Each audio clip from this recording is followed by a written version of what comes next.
that morning, like before we played, I was presenting my senior capstone, go to the game, and then I see, who formerly was my boss, Dr. Breer, and Don, and then, a bunch of my classmates were there. I was like, that's got to be the loudest reaction I've ever heard for a 7-hitter. Hello, everyone. Welcome back to another episode of Warrior Weekly. I'm Brady Beedon, Kevin Brechmacher in person here to my left. Kevin, we're just going to jump right into it because the big story, a lot to talk about with baseball. The first segment is going to be exclusively baseball. The third segment is when we'll get to everything else because there's a lot to talk about. So we'll start with this. Straight up, Wayne State did not play well in the GLIAC tournament. It was probably the worst weekend of baseball they've played all year. I mean, their 2 wins were like pulling teeth. We'll get into that more. However, they still went 2-2 in the tournament, which was they survived a couple games, right? They did what they needed to do. And we thought, one game, had they gone 0-2, we would have been worried about the regional draw. At 1-2, we thought probably safe, but it leaves a little doubt. 2-2, you felt no doubt about it. They're going to host a regional. They came into the week at number 2. The team behind them, Illinois Springfield, went into the week. They went 1-1. So both teams went 500. And we stay up late on Sunday night to see the selection show. And to no one's surprise, Grand Valley was number 1. They deserved it. They won the GLIAC title. They hammered every team they played this weekend. They, no doubt about it, are the number 1 team in the region going into the tournament. Number 2 had been Wayne State for the 2 weeks it had been released. Somehow, Illinois Springfield's 1-1 was enough to hop over Wayne State's 2-2. That committee must have the lowest opinion of Wisconsin Parkside. Maybe, but Wisconsin Parkside, I believe, finished the season at 25-25. To me, I'm not a math major. That's 500, right? So they're not a terrible team. Yeah, they finished in 5th place in the GLIAC, but they were a 500 team this year. I don't understand it. I will pull out my sheet here in a second after I get my first frustrations out to go over the metrics, but I was totally shocked now. I was behind Bodie and Cooper watching it last night because for some reason it wouldn't start right away at 10 o'clock. I got the 10:03 and then it was going live, period. So I was a couple minutes behind. But when Cooper sent me a text before I saw it on the computer myself that we were the 3 seed and going on the road to Illinois Springfield, I was totally shocked. I thought he was messing with us. I thought he was too. Honestly, I kind of did at first, but then his second text back after I made my pleasure or my displeasure known to Cooper, confirmed that it wasn't a joke, and then I saw it on the computer myself. It just didn't make any sense. There was no excuse why Illinois Springfield, going 1-1 last week, would have jumped Wayne State, who went 2-2. Now, as you said, did the Warriors play their best baseball this season? By far. Maybe their worst weekend of play. Their pitching was not good. We'll talk about that in a minute. It has to get much better this week if they're going to have a chance to get out of that sub-regional. But there's just no excuse for it. It's embarrassing that Wayne State would be 2. Now, if Wayne State was 3 or 4 the entire time and then ended up 3, okay. If they just hadn't established them at 2, there was just no rankings. Yeah, if there was no rankings, then okay. After reading these metrics, which I'll read here in a minute, it still wouldn't make sense to me. But okay, I guess they just figured Illinois Springfield was a better team. But if you thought the entire season up until this point, including last week, that Wayne State was 2 and Illinois Springfield was 3, there is no metric that I'll mention here in a minute. There's no rhyme or reason for it. There's no... I even joked with Cooper this morning. I said, does Illinois Springfield's baseball facility have lights? Maybe that's the reason why they picked Illinois Springfield over Wayne State, is we don't have lights at Harwell Field, and maybe if there was rain, they'd want to not go to a place that didn't have lights. And Cooper says, no, they don't, because he used to work in the GLVC. Yeah. He knows all those parks. So this past week, they beat a bad Rockhurst team 20-1 and then lost to Drury in their tournament. Okay, that's about the same as what Wayne State did. And by the way, Wayne State is not the only one with a complaint in this region. Missouri S&T probably had a better case at number 2 than Illinois Springfield because you know who swept Illinois Springfield in the regular season? Missouri S&T. Missouri S&T had a better showing in the GLVC tournament. That was another one. And also, Finley's sitting at home listen, I know Kentucky Wesleyan stole a bid. I know you had UMSL stole a bid. Missouri St. Louis stole a bid, but they were still in. Like, I don't know what they did. How do you get punished by making your conference final and losing? I don't know. I honestly, I'd still be upset if Wayne State wasn't 2, if S&T was 2, but I could understand it more because S&T won their regular season title. They got to their conference tournament championship game. They swept Illinois Springfield 4-0, and a couple of those games weren't even close. It almost felt like the committee that put out the rankings before this week and the committee that did it for the tournament were two different groups of people. You know, I shout out to my brother, Ryan Brechmacher, out there who watches the podcast every week, by the way. He used to say something when he was a kid. He'd get in trouble a lot more than me. I was always the nice kid. I was always the good kid growing up. But my parents always had to discipline my brother growing up, and he would always make an excuse that I don't know why it did that. Aliens took over my body. He literally would say that almost every time. My parents didn't buy it, obviously, and he still got in trouble. It was like aliens took over the committee this week, and they were completely different committee members because, yes, real quick, let me do these. Go over. I want to do this. Ready. All right, I even wrote it down, so I had them all in my head, but I'm writing them down here so I don't screw this up. Overall record after this is through games this weekend, so this is your final stats. Overall record: Wayne State was 37-14. That's 23 games over 500. Illinois Springfield 34-18. That's 16 games. So more wins and less losses. More wins, less losses. That's check Wayne State. Region record, just record in your region because that's usually what they kind of go off of to come up with the region rankings. Wayne State 34-12. That's a 22 game over 500 record. Illinois Springfield 29-15. More wins, less losses. More wins, less losses. Check Wayne State. Sometimes you use a metric last 10, last 12 games. Yeah, if a team gets hot at the end because and I would get that. You don't want to value a February 20th game over a May 3rd game. Absolutely. Last 10 games, both teams 5-5. Okay.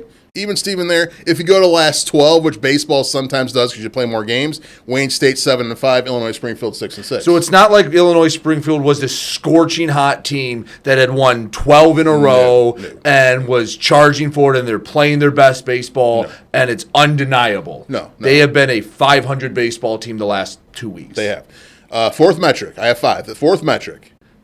Winning or your record against other teams that made the Midwest Regional. Okay, Illinois Springfield 6-10. They played a lot of games. Only won 6 of them though, including. Well, when half your league makes the dang tournament, exactly. Wayne State 4-5, including 2 wins over the number 1 seed Grand Valley. But if you take the last of the top 8 of the last region rankings, because I'm throwing out Kentucky Wesleyan, you know, they earned their way into the tournament because they won the GMAC tournament. But by the way, 4-5 is a better winning percentage than 6-10. Exactly. But we played Findlay. Wayne State played Findlay earlier in the year, won 3 of 4. Findlay, we think, got screwed. Should have been in the tournament if Kentucky Wesleyan doesn't win the GMAC tournament. Yeah. Finley's in. If you include Findlay, Wayne State 7-6. So either way, it's a check mark for Wayne State, but even more of a check mark if you include Findlay. And the final metric, and this is the one that really, really irks me. Record, any sport you're playing, football, basketball, baseball, softball, whatever. You always look at how you do away from home because sometimes in tournaments you don't play games at home, right? Wayne State road and neutral record this year, 28-10. Wayne State only played 13 games at Harwell Field all season. They went 28-10. That's a plus 18. 12 of the 13 were GLIAC games. Yes. They had 1 midweek against Hillsdale. Illinois Springfield, again, they were over 500, which is good, but they were only 18-13. That's a plus 5. So Wayne State blows them out of the water in that statistic. It's not even close. I don't understand it. It makes no sense to me. I'd like to say some things that I'm not allowed to say on the podcast about it, but again, if I take off my green and gold colored glasses, which I try to do sometimes, I'm a pretty rational guy. Like a lot of times I'm like, okay, if I take the bias out of it, it makes sense. Yeah, But this just makes no sense, whether you're a Wayne State fan like we are or you're somebody sitting in the middle of the state of Indiana looking up who's going to be in the Midwest region for Division II baseball, and you're like, how does Illinois Springfield get to host? You can't find one metric that you pound the table and say, yes, Illinois Springfield was better. Unless they watched the GLIAC tournament religiously and went, man, Wayne State looked bad, which again, they looked bad this weekend. However, it's not just this weekend. They had built up a very strong body of work the previous 40-odd games And yeah, GLIAC tournament, not great. Their 2 wins were aided by the other team's mistakes. I will say that as someone that was there watching the game. Listen, and I hope they got it out of their system. But it wasn't 3-2 in your metrics. It was everything you look at says Wayne State should have been. Even the committee before this weekend. Had Illinois Springfield won the GLVC tournament, all right, you know what, Wayne State, you blew your chance. Another team went and took it from you. It felt like it was handed to them. It had to have been. And again, if I'm Missouri S&T over there in your favorite city of Rolla, Missouri, I'm really ticked off this morning too, because I'm like, how did they have a higher? First of all, how did they have a higher seed than us? But second of all, how are they hosting? And we're having to go play at Grand Valley, who, like we said, far and away right now. At least we'll see how the tournament plays out. But right now, definitely the best team in the region by far. They're mad. Finley's obviously upset that UIndy passed them in the regional rankings for some reason, even though Finley got to their conference championship game, lost to Kentucky Wesleyan. Yeah, maybe a bad loss there, but you still got to the final, and UIndy didn't.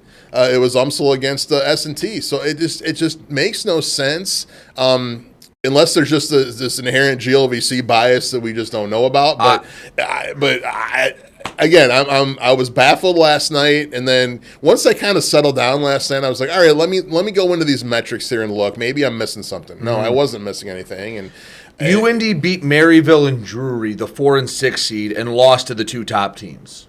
Okay. How does that supersede Finley, who played for a conference championship? I don't know. I don't know either. I don't know. I mean, but here's the thing, and talking to Jeff Weiss this morning, there has been transparency in the past after the brackets are released to kind of go over the numbers and say this is why we did this and this is why we did that. There needs to be transparency, folks, in a situation, because if not, the whole thing is a farce, in my opinion. It's just a joke. If you're gonna rank them, again, either don't rank teams till the end, and then you don't have to worry about transparency, because you're like, okay, well, this will be the bracket, right? Bibbity bobbity boop, here you go. But if you're gonna rank teams the last couple weeks of the season, and then this happens, there needs to be an explanation of why. Or if there isn't an explanation of why, then what are we doing?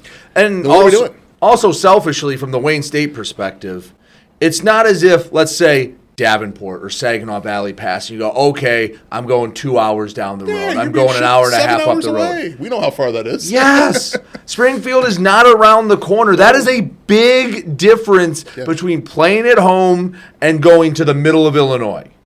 And again, had they done what, even like you said, even if S&T had made the jump, then okay, a team has been playing well. They might have some more of an argument. You took 2 conference champions. Yes. Right? Okay, you can't really argue with that, right? And we might not like it. We might still say that Wayne State has a case, but this one was bad. This one was bad. Now, let's talk about Wayne State specifically, because we have mentioned did not play well in this conference tournament at all. Everything, especially getting outs, felt like pulling teeth. It wasn't one bad, player or one bad moment. It was a group effort of not good enough. And I think that team and that staff will tell you the same thing, that they were not good enough. And it was from the onset. I think they gave up like 11 runs in the first inning of their 4 games. It was something like every single game they were down before they even got to swing a bat. And it wasn't one run, it was boom, boom, boom, boom. And then anytime they would get a little momentum, they'd start to, get a little chatter in the dugout. They'd score 2 or 3 runs. Very rarely would they put up a goose egg the next inning. No, the 2 big problems for Wayne State, in my opinion, from last weekend was, one, the pitching staff just didn't get the job done, and they need to do a better job this week if they're going to have a chance to get out of that sub-regional. Way better job. We were talking, like, every time Wayne State would score, Wayne State was the home team for every game because they were the higher seed in every game, but they would score in the bottom half of the inning, but then the next top half of the next inning, whoever they were playing, whether it was Parkside the 2 times, Purdue Northwest, or Davenport, would come back and score 2. So you never could get any separation. You never put a big 0 up on the board to have a shutdown inning to kind of get some momentum going. So you were always kind of battling uphill. But the other thing I was kind of looking at too, especially in the Parkside game Friday, just didn't get that big clutch hit. They had a chance to really, even though they fell behind early, they had a chance to either tie the game or take the lead in the middle innings. Didn't do it. Scored 2 runs to make it 5-3, but left some guys on base to maybe tie the game. And then Parkside came right back in the 7th inning and scored 3 and made it 8-3. And then at that point, it's going to be tough against. And again, Parkside not terrible. They were 500. They were 25-25. Yeah, they finished in 5th place. So it's tough to battle back from 5 runs down that late in the game, in game 1 of a tournament when every team still has all their pitching ready to go. So that was the 2 main problems. So Wayne State won. They can't fall behind. No.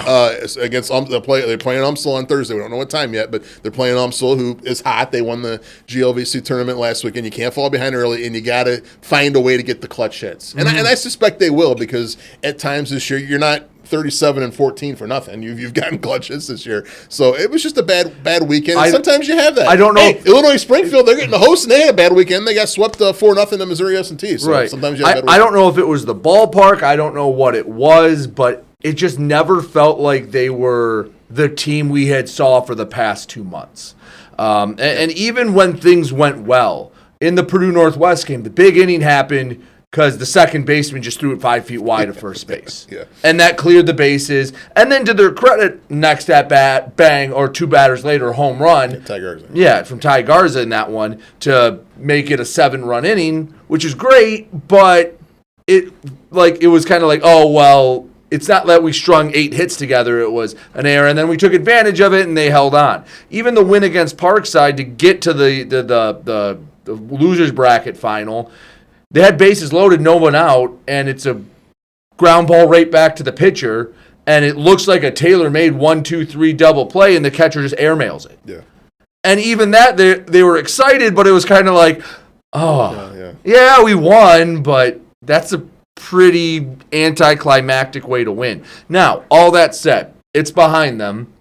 It's been a long season. They're battling through some things. They've got to find a way to flush that. And you know what? Maybe getting screwed a little bit in the region is a little boost they need. Maybe it's a little bit of a fire needed to be lit underneath them to go into Illinois Springfield and get a chance to go play in a super region. I don't know, but like you said, the pitching has got to be the opposite of what it was. It needs to be what it was for the first 40 games and not what it was the last 4. Yeah, I think it's a good chance for Wayne State to reset. I mean, they've kind of I shouldn't use the word coasting, because anytime you have that type of record, you're playing well, you're not coasting. But they had, they're playing Roosevelt and Purdue Northwest the last couple weeks of the season. They had a tough series against a very good Rollins team. They couldn't get out of first gear. Yeah, couldn't get out of first gear. Rollins is a great team. They're third in their South region, which is probably the best region in the entire country. So Rollins, that team in Rollins, they were national runners-up a few years ago. So that's a good program you're playing. You won one of those 3 games, but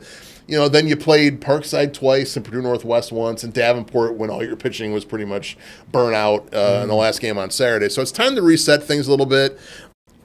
On paper, again, I go back to the metrics. On paper, Wayne State might be the favorite in the sub-regional at Illinois Springfield because of how they played all year with the depth of pitching they have when they're pitching well. But Will Lowry needs to come out in game 1 against UMSL on Thursday, either early afternoon or early evening, and pitch a good game and just set things up. It's a different tournament than what we saw last week because there's not as many games. Right. So you're not going to have to go through, your 11, 12 pitchers probably to kind of get through a tournament because you're only at the most going to be playing 4 games. So I like Wayne State's draw, if I'm being honest, even all the complaining we're doing about the committee. Because we thought the draw was going to be basically the same thing. It just was going to be at Wayne State. Yeah, we expected the same teams. Maybe Finley. Yeah, we expected Finley over UIndy, but we expected Illinois Springfield and UMSL after they won to be in our bracket. But in theory, if we thought Finley was the better team, then theoretically it's a better draw than what we thought. Correct. Yes, that's kind of the point I was going to make. Thanks for bringing that up because Finley might be a better team than UIndy. They're out, so now in UIndy they won 3 of 4 against Illinois Springfield this year too. I didn't bring that up in the metrics, so they have some confidence against Springfield to say, hey, we could beat them. Hey, so who knows? Maybe the home team gets knocked down to the losers bracket right away on Thursday. But Wayne State, you got to win game 1. If you're gonna win one of these regionals, you got to win game 1. You can't fall in that losers bracket and be battling uphill like they did last week at the GLIAC tournament. But UMSL, the opponent, they're hot, but on paper, Wayne State's a much better team. Baseball is a hard sport to carry over momentum. Exactly, especially with the 3 days off now, and both teams having to travel a little bit. I'm still obviously a lot closer than Wayne State with the travel, but it's a neutral site game, and we just mentioned the metric, right? Wayne State's 28-10 this year, either road games or neutral site. They're used to playing on the road or a neutral site because they've only played 13 home games all year. If I'm predicting things, I like Wayne State to win that game Thursday as long as Will Lowry comes out and pitches like Will Lowry can, and then hey, we'll see how the other side of the bracket goes, and we'll see what happens. Once you get late in the tournament, it's tough to predict because of pitching. But, again, you're not going to have to go as deep as you did last weekend. A chance to prove them wrong. Exactly. So, all that said, they play Thursday, and then whatever happens from there determines it. You got to win at least three. Real quick. Go ahead. Don't totally discount the fact that Wayne State might not play at home again this year, right? If you win the sub-regional, you're the 3 seed still. So you're the highest. If someone upsets Grand Valley. If Grand Valley doesn't win their sub-regional, then Wayne State, I know if that's they play like they did this weekend. Yeah, but you never know. Davenport could get hot. S&T might be the real deal. You never know. Hey, you still could be seeing baseball at Hartwell Field. We don't want to give up on that entirely yet. In a super regional, you could be hosting if you win, but you need some help, obviously. But you never know. I'm just bring that up too. Never know. So, speaking of baseball, got to get a chance to sit down with the Wayne State Male Student Athlete of the Year, one Tony Hatzigeorgiou. He joins us here on Warrior Weekly. All right, now welcoming on our guest, Tony Hatzigeorgiou, joining us from the baseball team, Wayne State's Male Student Athlete of the Year in the 25-26 school year. We'll talk about all that, but first question for you, Tony, is what is the worst someone has ever butchered your last name? That's a great question. Thanks for coming on, by the way, yeah, too. Of course. I appreciate it. I think summer 2024, playing summer ball with the Royal Oak Leprechauns, I heard Hatzigeorgiou. And that was pretty bad. I was going to say, how long does it take you to explain how to pronounce your last name? I always dreaded the first day of school because every single class, like especially in high school, you got 7 periods, right? Like, okay, every class, how do you pronounce that? Where is it from? You're just getting ready. You just know who's ahead of you in the alphabet list, and you just cut them off. So. But, no, sure. It's really not that hard once it gets spelled out, like, for you. I just have to imagine with... You get that a lot, right? Does anyone ever just instinctively get it right on the first try? Very few. A lot of people think it's Italian, too. Gotcha. I get that a lot, so it's Greek. Yeah. So anyway, you find out you're Male Student Athlete of the Year here in 25-26 at the Golden W's. Let's start with that. I mean, what was that like? Did you know going into the event that you were going to win it, or was it one where, hey, you knew you were up for it, and then you find out there you win it? So I did not know that I was going to be fortunate enough to win that award. I didn't even know I was nominated.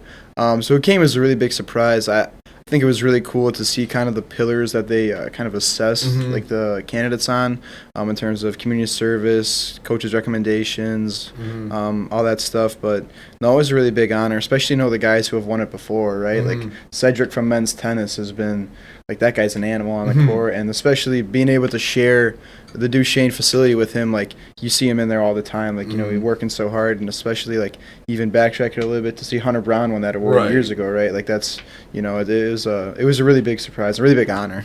So it wasn't even like a list of finalists. You were just there, going to have a good night with everyone, and then you find out you win this. That's awesome. I know one of the big things is academics with that, and was it biomedical engineering, right? Yeah. So that's not necessarily the easiest major in the world, but the one thing that was I thought really cool was your last weekend at Hartwell Field. You had the biggest fan section I think I've ever seen for an individual player at a game.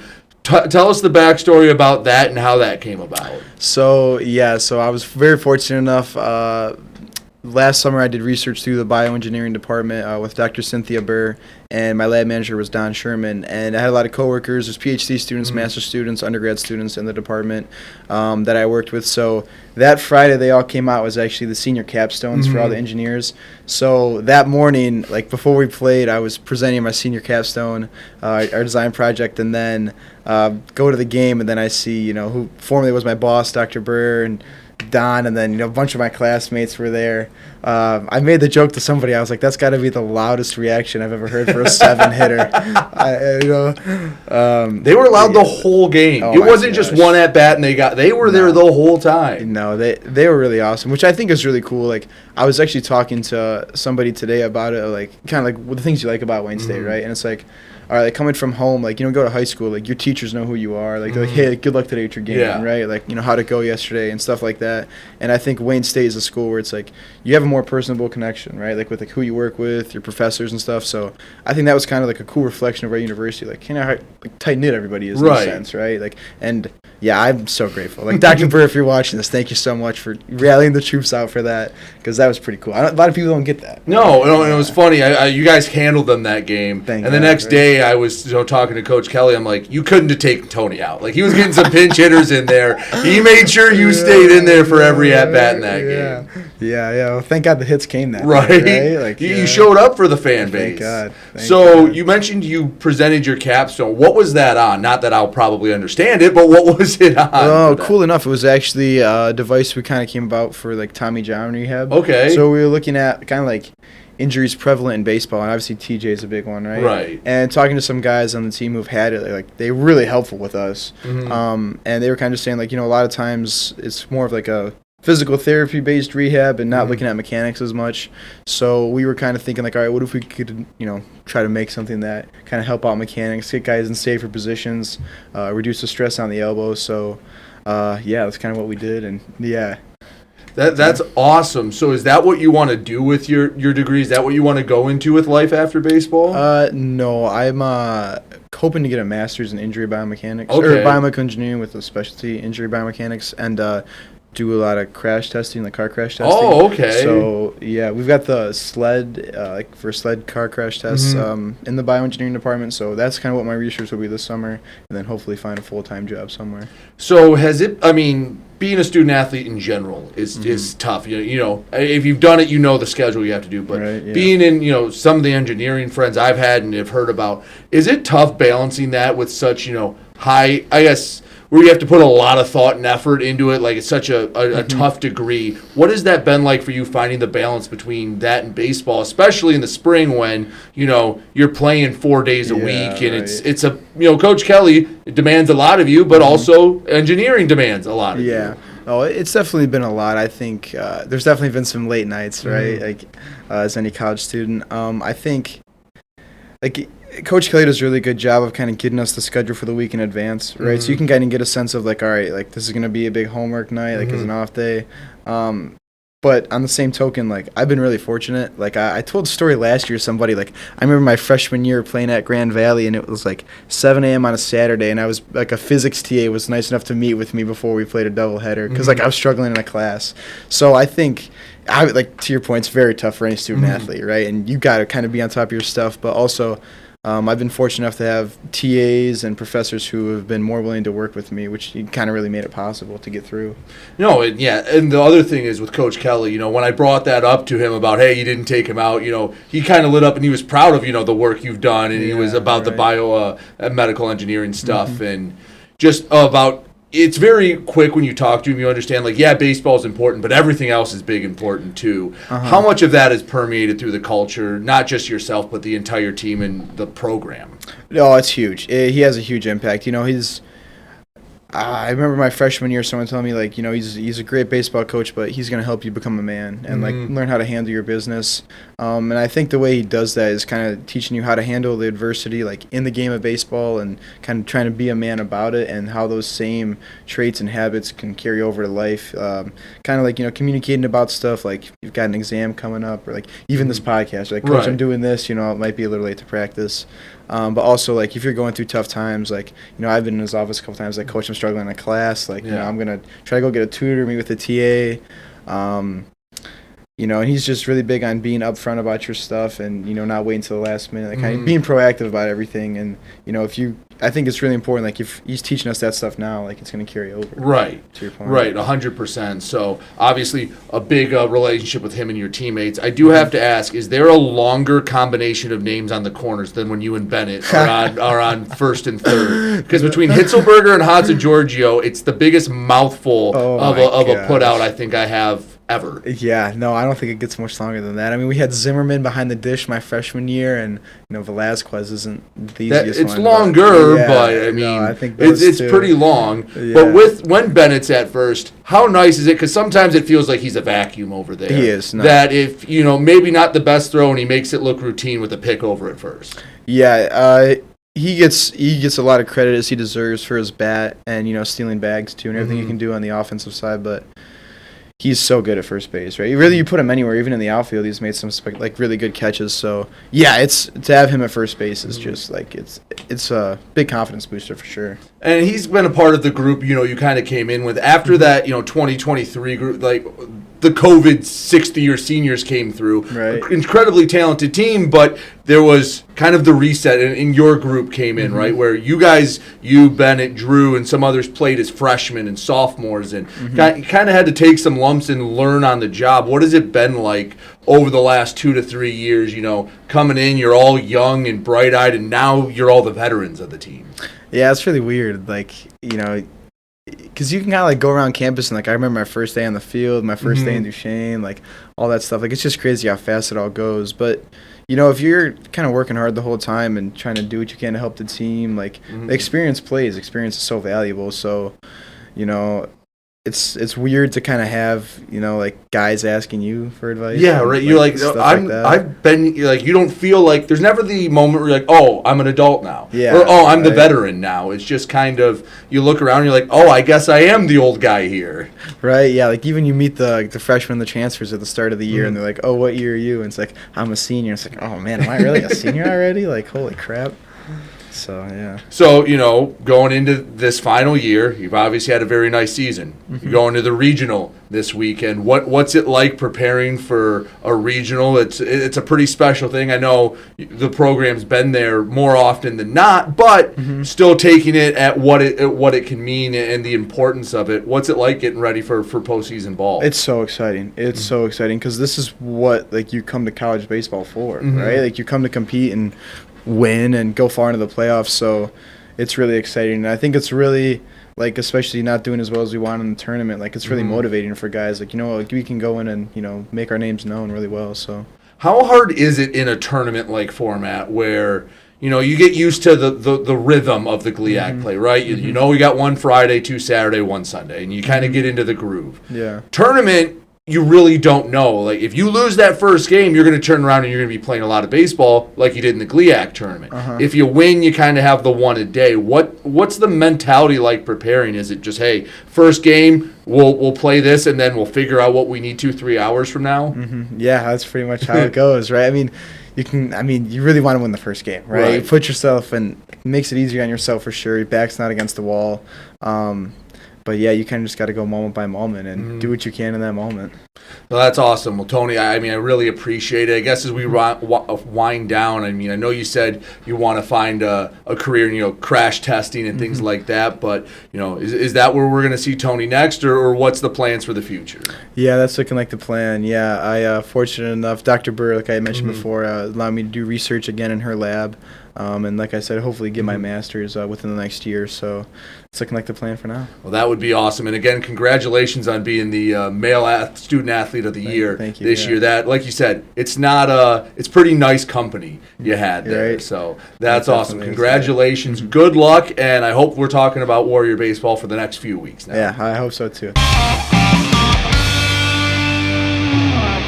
All right, big thanks to Tony for joining us on this one. Let's get into everything else. Like I said, the rest of the Wayne State athletes are kind of finishing up. Women's golf, they went to Findlay to the East Regional, and, they ended up finishing 14th out of 18th. A team that's trying to build things up, a team that, didn't have the smoothest year, but they still get to a regional and get that postseason experience and get a decent finish. Yeah, decent finish. Had to bring a young lady off the bench really to play to for her score to count during the tournament who wasn't used to having that happen. So shout out to them for putting forth a good effort down there at Findlay under tough conditions. They squeezed a lot of holes into a very short period of time. Hey, shout out to them. Great job making the NCAA regional. Anytime you make the national tournament, no matter what sport you're talking about, successful season, I don't care if you win at the national tournament or not. You always like to see that, so shout out to them. Great effort all year. The men, they had a good first round. Second round hurt them a little bit when they went out to Ferris. Still finished 12th out of 20 teams. The good news for Wayne State, everyone who competed, eligibility to come back. So a lot of room to grow for this Wayne State men's golf team. They finished 12th out of 20 in the Super Regional.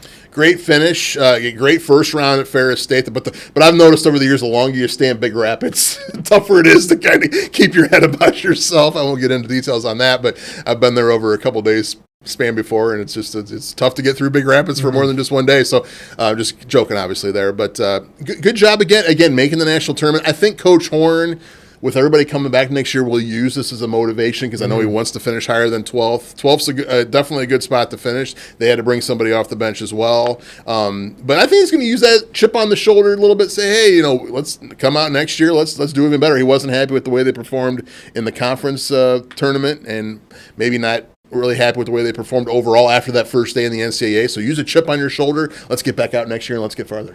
Yeah, and with track right now, we don't know if everyone's going to qualify because there were a few last chance meets going on. We'll know if Megan Zanow, she was the one that was above the cut line to make the national meet in the 100-meter hurdles. Hopefully she held on to that over the weekend, and we'll find out the day of recording, but she's hopefully going to represent Wayne State at the national meet in the 100-meter hurdles. She was, I believe, 21st in the country, and they take the top 24.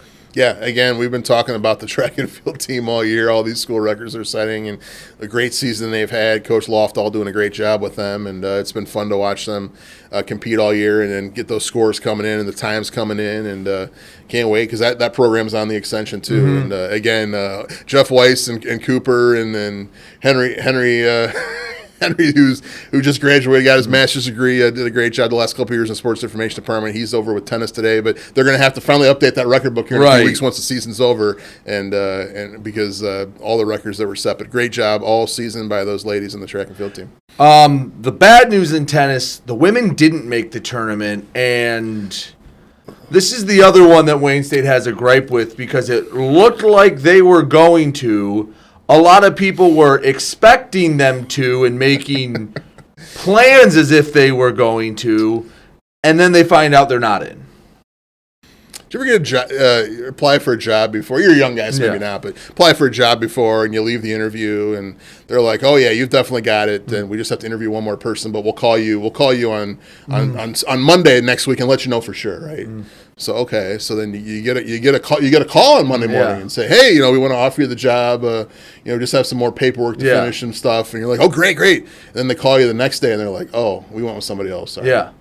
That's kind of what it felt like. That's kind of what it felt like. Yeah. Men did get in. Again, they're going to be playing from between now recording and the time this is released. Hopefully they beat Northwood the day of today, and they beat Ferris on Tuesday, or Drury, whoever they play, and their season's still going on, so we have more to talk about next week. I hate making bold predictions, but I'm going to anyway. I think they'll handle business against Northwood today, obviously Monday, and then I called it the last couple of weeks. With the chip on their shoulder from losing to them in the GLIAC tournament championship match, I think Wayne State's going to knock them off, and they're going to move on to the Super Regional and hopefully farther. Well, that'd be a lot of fun. Real quick, some all GLIACs to mention in baseball and softball. Ellie Koopman, first team all GLIAC in softball. Hunter Neer and Ellery Garver got honorable mentions for softball. For baseball, had first team in Will Lowry and Drew Hill. That one not surprising. Caleb Sanders, Philip Miller, Gavin Nash, Keegan Pulford-Thorpe all got second team. A bit surprising that Bennett Hitzelberger and Owen Tuccinardi were honorable mentions. Owen Tuccinardi, I think, had the fifth or sixth highest OPS going into the GLIAC tournament in the entire league. Now, I know first base is a pretty tough position in first base DH, but those two I feel like are better than honorable mention. Yeah. It is a talented league, and there's not a ton of spots, but they put up some good numbers. I mean, Tuccinardi tied the Wayne State single-season home run record. He had 13 bombs, I think, going into the weekend. Yeah, I was really surprised Tooch didn't get at least second team, and and Hitzelberger too. Same thing. Yeah, I mean,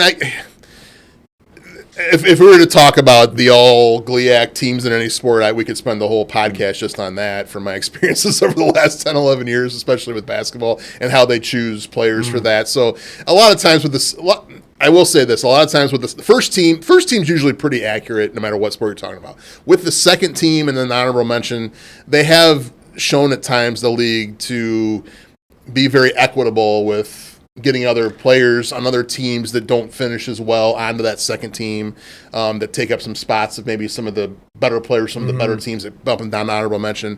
I've noticed that. I'm not going to mention any names because I don't want to tick anybody off, but in basketball over the years, that's kind of happened too, where some players who should have been second team, whether it's Wayne State players or players from other schools that deserve it, get bumped down to honorable mention because they want to put somebody from the team that finished in last place or next to last place on that second team just to kind of even things out. So yeah, but Tooch and Bennett definitely deserved. To me, they're second team at least all GLIAC performers, whether they officially are or not. Well, again, congratulations to everyone who did get the all GLIAC nods in baseball and softball. Hopefully next week won't be our final show because we'll still have baseball and tennis to talk about, but we will have at least a show next week. Again, baseball this Thursday through hopefully Saturday. Hey, 3 wins, get out of there, and hopefully with a little luck, an upset on the west side of the state, they could host a super regional, and men's tennis keep on going, do well out in Big Rapids. So, Breck, we'll talk to everyone next week, and hopefully a lot of positives to talk about. Chip on your shoulder, baseball team.